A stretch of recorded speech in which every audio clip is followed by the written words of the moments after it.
What's up, guys? Cole with M5X Mechanics here, and today I'm making a quick little video.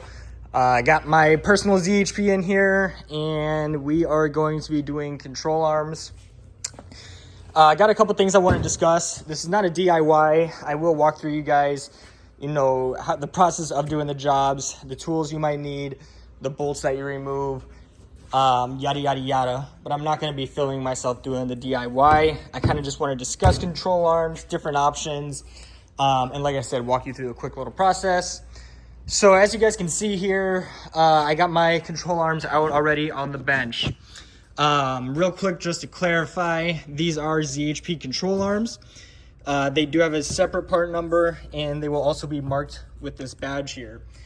They are pretty much just about the same as a regular control arm. The only difference with the ZHP control arm, you can also find them on the Z4M of this generation, is the ball joints are constructed of full metal. They're a full metal ball joint, which makes them a little more stiff.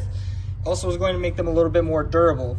Other than that, the shape of them and everything like that is all the same. Now let's talk about that part number real quick. The ZHP specific part number is going to be right here, and that is 3112, and I'm not going to list the rest of it. There is a left and a right, so just to let you know that the part number for the right one will be just different. It's going to be 121 at the end, which is going to be, or this actually says 122, so, or 121, sorry, 121-122. So that's the only difference, and then they are also marked right and left. Now, as far as replacements go, the best option is OEM limb border. The only problem with that is that they are expensive. You're looking, anywhere between $250 to $300 per side. Let me wipe my lens really quick. It's kind of seeming like it's dirty. Okay, so again, you're looking at, like I said, $250 to $300 per control arm if you want to get the OEM limb border control arm. That's just the control arm itself, no bushing included. Other options are Melee HD. From what I read, those are hit or miss. Those are also super expensive too. You can maybe find those for $30 cheaper. And I've heard hit or miss things about them. I myself am taking a risk, actually trying a different brand, and these are actually Delphi, believe it or not, which is more of an American based car part maker, but they do make the control arms for our car. Here is the Delphi part number.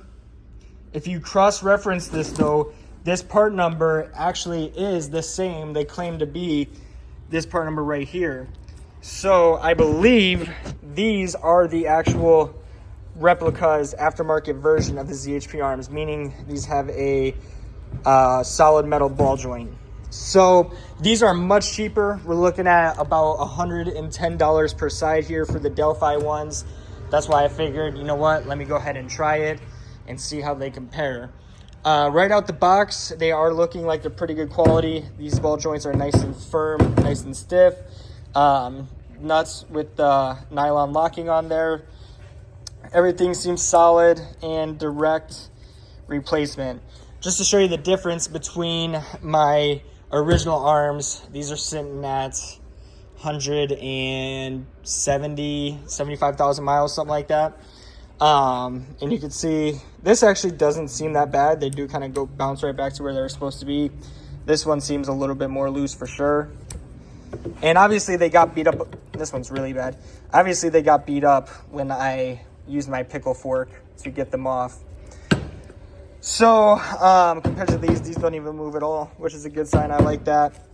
I'm also going to be transferring over. I do have poly control arm bushings. These are PowerFlex right here.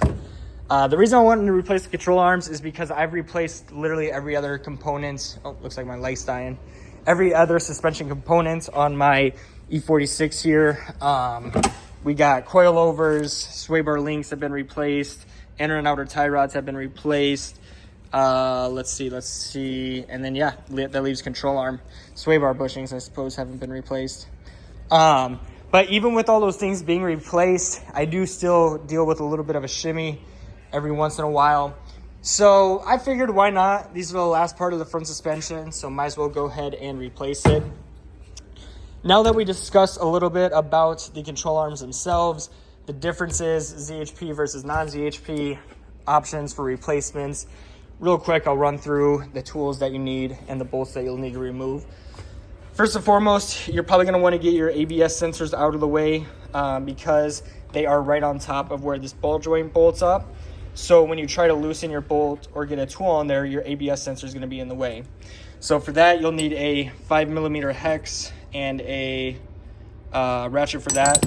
So that's what these 5mm hex bolts are for, ABS. Next, you'll have to remove the undercarriages. That's just Phillips head screws, and this one is held on by 16mm bolts. So you got those right there.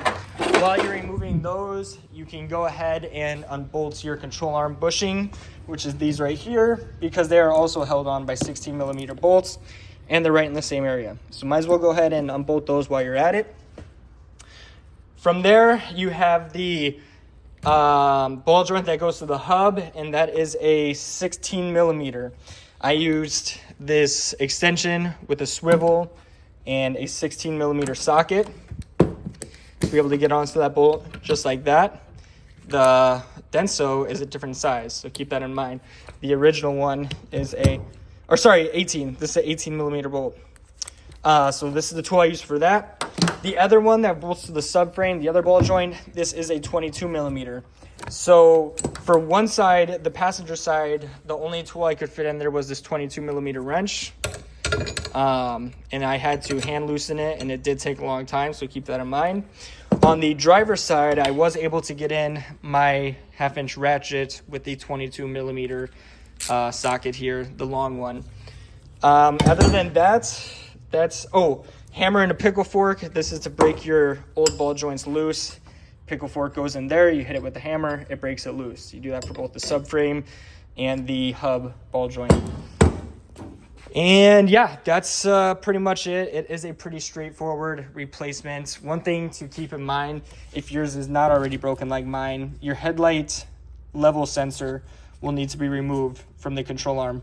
If not, you'll drop the control arm and it will break it. So something to keep in mind. But yeah, guys, I'm hoping this tightens things up a little bit. But like I said, I just wanted to make a quick... All right, guys, so new control arms are on, and real quick, just to show you guys and go over a couple things, talking about the bolts and where they're at, yada, yada, yada. Okay, so here are the new control arms. These are where the control arm bushings bolts up, 216mm. That is the ABS sensor I was talking about with the 5mm bolt. You're going to want to remove that so you can get to this ball joint top bolts right there. This is the 22mm. It goes up through the subframe, and you'll see that bolt right up there. This is the side, the driver's side. You can get a socket on it with a ratchet.